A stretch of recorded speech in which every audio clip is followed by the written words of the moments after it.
Welcome back to It's Haunted, What Now? I'm your host, Lainey. I always think that it's worse when something makes your hair stand on end with fear during the middle of the day. Like, at nighttime, it's almost expected that something spooky can happen and we can just brush it off as that ancient part of our brain warning us that darkness equals danger, right? The daylight might make things seem less scary, or at least it's easier to shake off the feeling of fear when the sun is shining and there are people casually milling about. In today's episode, we're mostly dealing with things that go bump in the night. I hope you managed to listen during the daylight hours, for your own sake. Okay, ready to get spooked?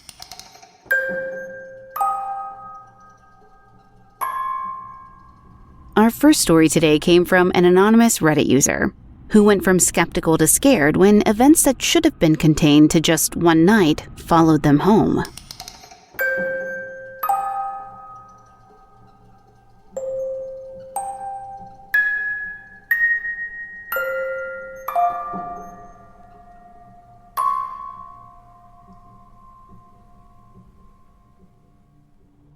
I've always loved scary stuff, things like films, books, and games, but I never believed in anything paranormal. Maybe I had some weird stuff happen, but I'd ignore it and shrug it off because there must be a rational explanation. Then a few years ago, my friend wanted to do one of those paranormal ghost hunts that was taking place in our local area. I thought, why not? I've watched loads of TV ghost hunts. It'll probably be fun. And it was, for the most part. The building we went to had a really horrible history, but there was even a big growing fire and comfy seats, and the atmosphere was cozy rather than scary. They even fed us loads of tasty food. It felt like we had gathered round to tell scary stories, not experience anything creepy. I never felt frightened once. A couple of strange things happened, and a spirit box clearly said my name. But still, that definitely wasn't evidence of the paranormal. I put it down to coincidence. In the middle of the night, the investigators got a Ouija board out and asked for volunteers. My friend and another person in the group wanted to do it, so I decided to join in too. It started spelling out words almost immediately, but I didn't pay much attention to what it said because I was so focused on watching the other two to catch them out moving the pointer. I wasn't moving it, so obviously it had to be one of them. Except I was paying such close attention, I realized there were times only my finger was touching the pointer, and it still moved. I didn't understand how and asked to look at the board at the end because I was convinced there must be magnets or something. Then, as soon as it was done, out of nowhere, I realized I was really, really tired. Just totally exhausted. One of the people in charge of the group who said he was a psychic seemed really concerned, and I had to reassure him I just wasn't used to being up at that hour. I'd been up since before 6 a.m. and it was now 4 a.m.-ish, so I just wanted my bed and chose to leave early. I got home, gave my dog some attention, and went to sleep. The next morning I heard some weird noises that seemed to be coming from the door when I was in the bathroom. I thought it was quite weird, but passed it off as being down to a draft or a vibration from somewhere else in the building and ignored it. I went into my bedroom and started getting dressed. Then I heard my dog being silly on the other side of the bed behind me. He's a German Shepherd dog and very big, so he was making quite a bit of noise. It sounded like he was digging underneath my bed. I turned around to talk to him and see what he was doing, and he wasn't there. I checked under the bed and all around the room. Nothing. My dog was downstairs. This actually freaked me out because I definitely know what I heard. Over the next couple weeks, I checked for mice because what else could it have been? But there weren't any mice either. Then smaller things started to happen. Stuff like being certain I saw something move on the other side of a room out of the corner of my eye, or hearing strange noises. Sometimes things would just fall, a book falling off the table or a stack of plates clattering on the drying rack. I ignored a lot of this, like, oh, I just heard a plate hit against another plate in the kitchen. Must be a draft in there or something. Other stuff I couldn't explain. Once I was home alone, I'd just cleaned around the house and had been chilling on the sofa watching TV. When I decided to get a drink or whatever, I walked in the kitchen and saw some fruit roll the length of the counter. The fruit bowl is tall and there is no way any fruit could tumble out since it was only about a third of the way full. Nobody else was in the kitchen. I couldn't explain it. Some things that happened were frightening. I'd be home alone and hear someone walking around upstairs. It definitely wasn't just the house settling. It was a different sound to the usual creaks. More than once, I woke up to my dog standing in the doorway of my bedroom, growling. He wasn't much of a growler, and it terrified me. I'd go out and check, expecting to find an intruder. The worst thing by far that happened was the most recent. It was a weekend morning, really bright and sunny. I woke up super early, let my dog outside, and we went back up to bed. I had a coffee and a book and was just planning on chilling out for a bit. After a bit, my boy jumped off the bed and looked out of the bedroom doorway. Then just laid down, so I went back to my coffee and book. Then, out of nowhere, there was the loudest crash coming from the loft. I jumped. My dog jumped up, and then it sounded like something was falling down the loft staircase. There was the noises of running up and down the stairs. It was like all hell broke loose. I could have sworn there were at least 20 people up there just throwing things as hard as they could off the floor and walls, kicking things and running around like crazy. I could hear things smashing. It went on for a while as well. I was absolutely terrified. I could have sworn there were people up there. I heard running on the stairs but couldn't see anyone. When it stopped, neither of us dared to move. I didn't take my eyes off the stairs and eventually went up with my phone ready to call emergency services. But there was nobody there and nothing was out of place. This was years ago. I've still got no explanation, but I posted about it on Reddit and someone reached out. They told me to ignore it as best as I could and it would go away. It did for a while, but I'm still in the same house and recently had a few weird experiences happen that's left me feeling unsure. Not really sure why I typed all that up, really. I read somewhere that weird experiences can restart at any time, and that really freaks me out. Has anyone else had a long break and things start up again? The stuff that happened before doesn't even seem real.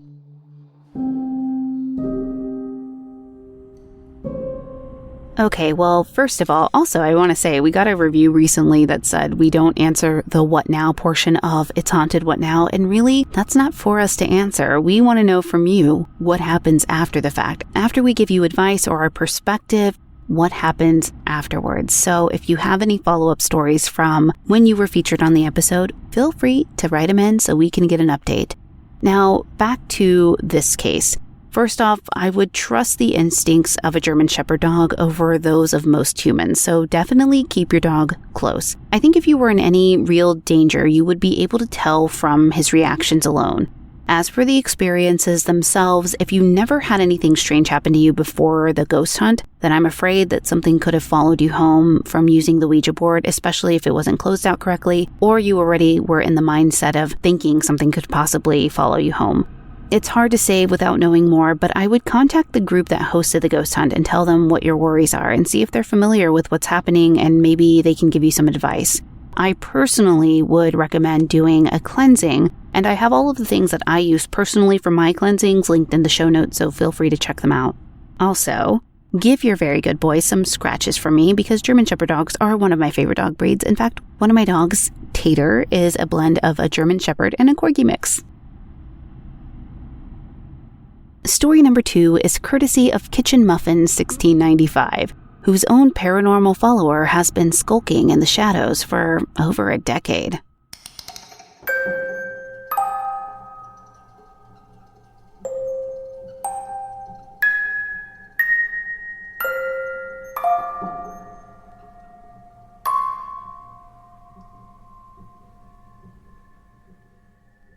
I need some advice for the thing that has been following me for over a decade.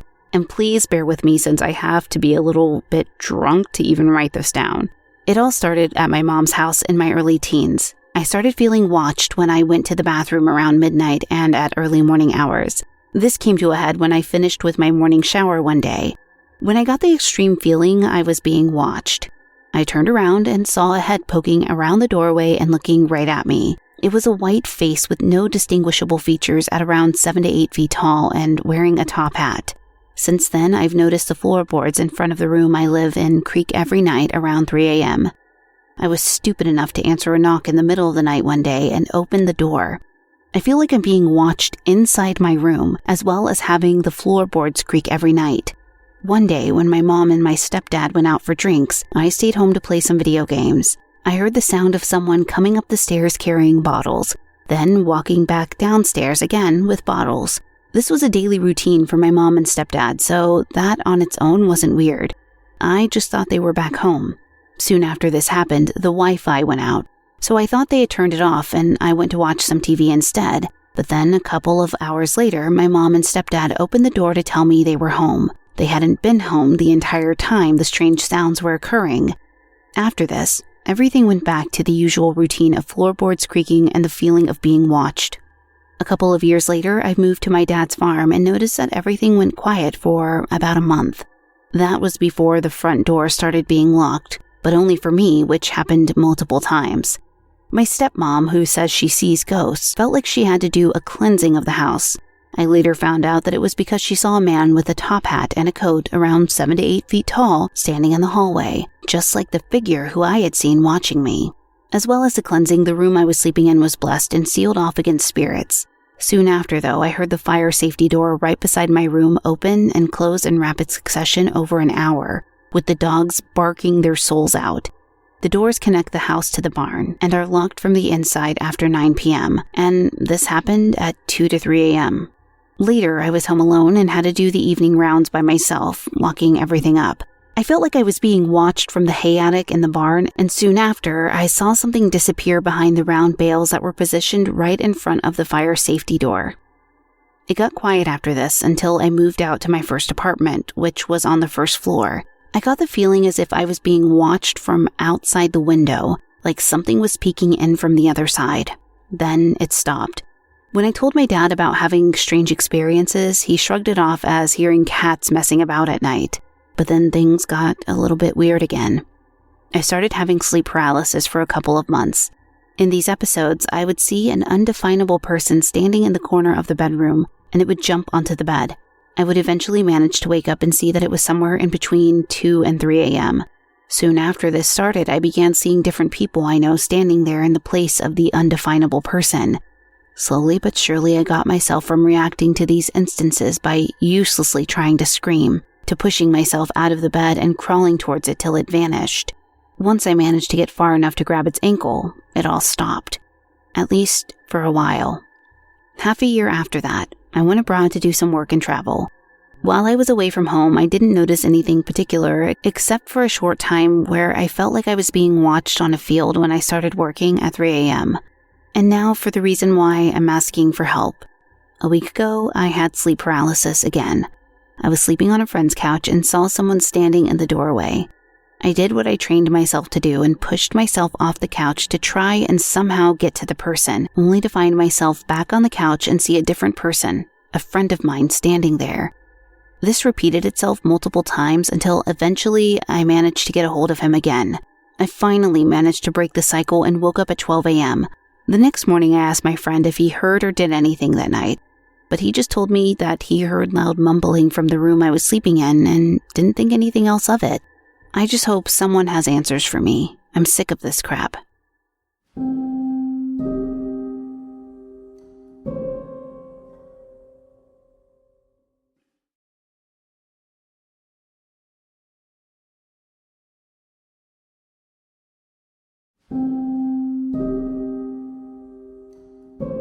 So the way you described the thing with the top hat peeking at you in the shower is absolutely terrifying to read, so I can't even imagine what you felt like experiencing it firsthand.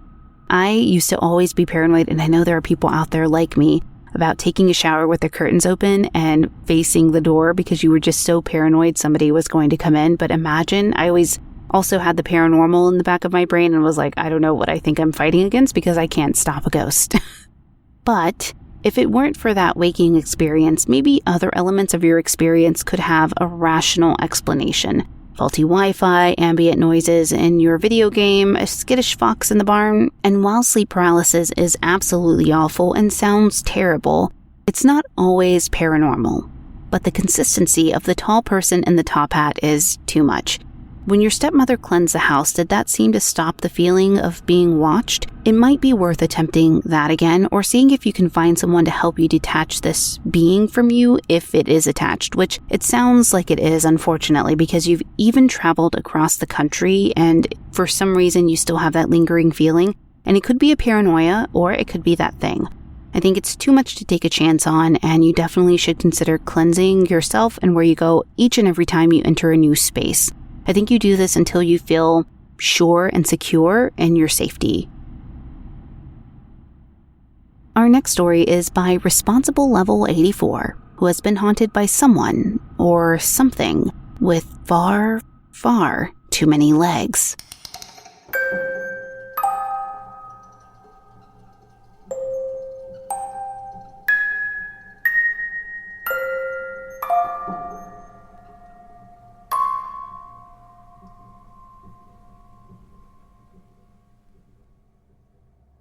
So before I begin, I have read a lot about astral spiders. My story is a bit different, and I want someone out there to tell me I'm not crazy. When I was little, around 6 or 7 years old, I began suffering from nightmares. It was always the same one dream that remained the same for some years. It began with me waking up in my bed in the dark, standing up, and walking down my childhood house's hallway. Not only did it feel real, but everything was identical to how it was in reality. I had a fearful, eerie feeling, and I couldn't see, but I knew there would always be a humanoid spider creature waiting at the end. Its arms and legs were broken looking. It looked foul. It was dark in the hallway, but this thing was darker and it would just disappear. With every dream, though, it kept getting closer. I started becoming afraid to fall asleep. One night, I had a dream that instead of going to the hallway, I got up from my bed and checked the closet. It grabbed my arm and looked at me, but it was so hard to make out its face, I jolted awake. One night, I decided to sleep with my grandma because I was so afraid of it. In the darkness, these black scribbles appeared in front of my face, violently moving to the point I got a headache. I started to complain to my dad that something felt wrong. Because I was so young, of course he didn't listen. Fast forward to when I was about 11 to 13 years old. I went on a date with a boy I had no business seeing, and he took me to church and then a movie. I got home late, was scolded, and immediately laid down in our living room. I remember that we had a Wii U, the kind that had the tablet. I checked the time, then rolled over facing the couch cushions. That same fearful, frozen feeling from years earlier washed over me, and I became terrified to turn around. When I did, the thing that I had been dreaming of scurried in front of our TV in the form of a shadow, then vanished quickly. I cried. Years later, my dad told me he had seen a demon in our house. He believed that it came down the stairs from where I was sleeping and touched him. My stepmother also claimed to see something crawl down the stairs from my room. My dog used to sit and bark at my wall for hours. I would feel something getting into my bed with me and laying down. To this day, it feels like something is there. Someone please tell me I'm not crazy. Please. My family are Freemasons, if that helps.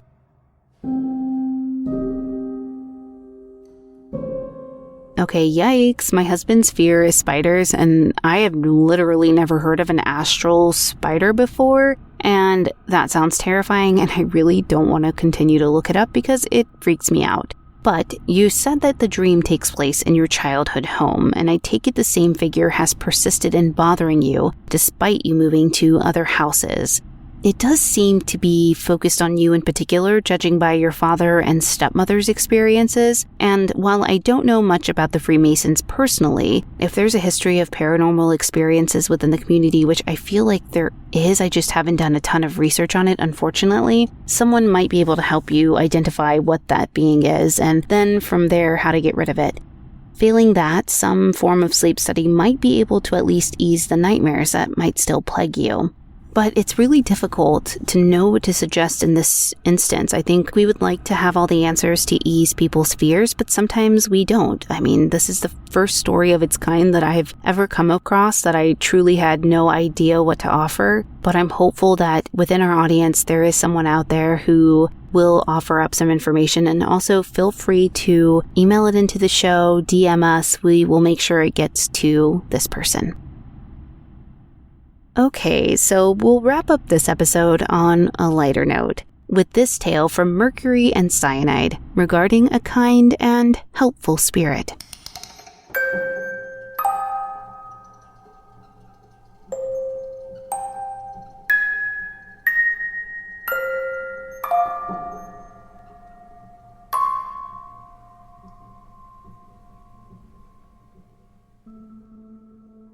I saw a post on Reddit about angels, and it reminded me of this incident from my past. I was in college at a Jesuit university and had been tasked with writing a very extensive essay on Barabbas. For those unfamiliar, Barabbas was the criminal who was released instead of Jesus, facilitating the death of Christ. I was a lazy college student and had procrastinated and squandered my time until my paper was due the next day.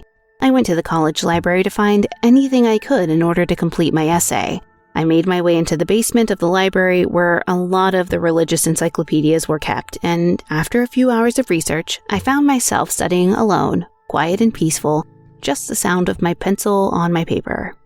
Eventually, I heard the door open from upstairs, and one of the Jesuit priests came down to check on me. This was not a strange occurrence, since there were dozens of Jesuits living on campus, and most of them were teachers or retired. This was clearly one of the retired priests. "What are you studying?" he asked. "I am wrong about the life of Barabbas," I responded. "Ah, the zealot," he mused. "You want this one." He pulled a large book from a shelf. Barabbas was just like Christ. His name meant Son of God, but his life took a different turn.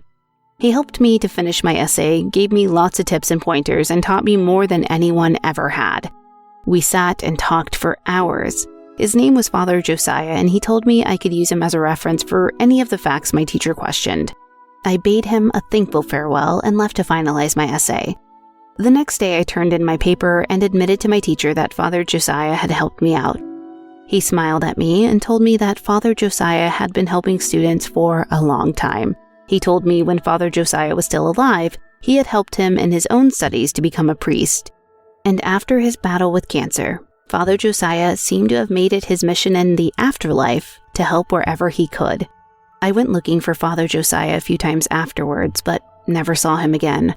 I hope he is helping someone else now, and I hope he knows he changed my life. I know there is an afterlife, and I know there is goodness and light there.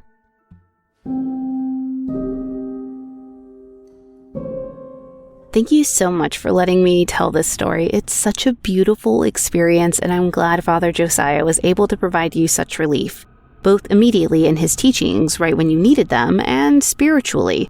I think you're very lucky to have encountered such a kind and thoughtful spirit, and I also love that your professor didn't even bat an eye and was like, "Oh yeah, Father Josiah helping everybody since the afterlife." It's so cool. I love that. I think with things like that, it's always so nice and peaceful to know that there are people still out there doing what they love to do, which is teaching in this instance with Father Josiah. So I just think it's beautiful and awesome. And again, thank you for letting me read that. Well, that does it for this episode. Unless you're an Apple subscriber, in which case, stay tuned after the credits where you'll get to hear an additional 2 stories as a special treat. If you'd like to submit your own personal spooky tale to be read on the show, head to hauntedpod.com and click on the link to submit your story. You can also email me at hauntedpod@gmail.com. We thank you for listening. If you enjoyed this episode, please leave a positive review on Apple Podcasts or your podcast player of choice. It really does help. You can find us on Twitter at podcast_haunted, Instagram at It's Haunted What Now, or at hauntedpod.com. Production assistance and writing assistance by Jesse Hawke from the Inky Pawprint. The official composer and audiosmith for the show is Neeks at We Talk of Dreams.